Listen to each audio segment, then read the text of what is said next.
Hi అండి. Good morning అందరికీ. ఎలా ఉన్నారండి అందరూ? మీరందరూ బాగుండాలని అయితే నేను ఎప్పుడూ కోరుకుంటా అండి.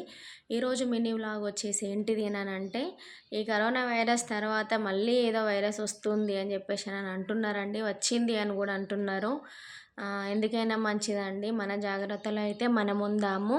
ఎందుకంటే లాస్ట్ ఇయర్ అది చేసిన పనికైతే వైరస్ చేసిన దానికైతే ఇంతవరకు కోలుకోని వాళ్ళు కూడా ఉన్నారండి. బిజినెస్ ప్రాణాల పరంగా నష్టపోయిన వాళ్ళు ఉన్నారు. బిజినెస్ పరంగా నష్టపోయిన వాళ్ళు ఉన్నారండి. ఇప్పటివరకు కూడా కోలుకోని వాళ్ళు ఉన్నారు. ఎందుకైనా మంచిది. ఇప్పుడు కొంచెం వెదర్ కూల్గా ఉంటుంది కదా.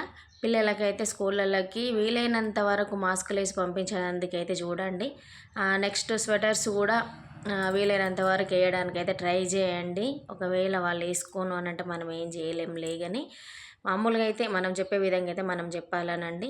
కొంచెం చేతులు శుభ్రంగా కడుక్కోవడానికైనా శానిటైజర్ మళ్ళీ యూజ్ చేయండి. పిల్లలకైతే చిన్న శానిటైజర్స్ ఉంటాయి కదా, అవైతే ఇచ్చి పంపించండి. Same as it is corona టైంలో మనం ఏ విధంగా అయితే ఫాలో అయినామో ఈ టైంలో కూడా అదే విధంగా ఫాలో అవ్వాలని అయితే నాకు దోచినంత వరకు అయితే నేను చెప్తున్నా అండి. మీకు నచ్చితే కనుక నా వీడియో అయితే ఒక లైక్ చేయండి. ఓకేనా అండి? మరి టేక్ కేర్, బాయ్.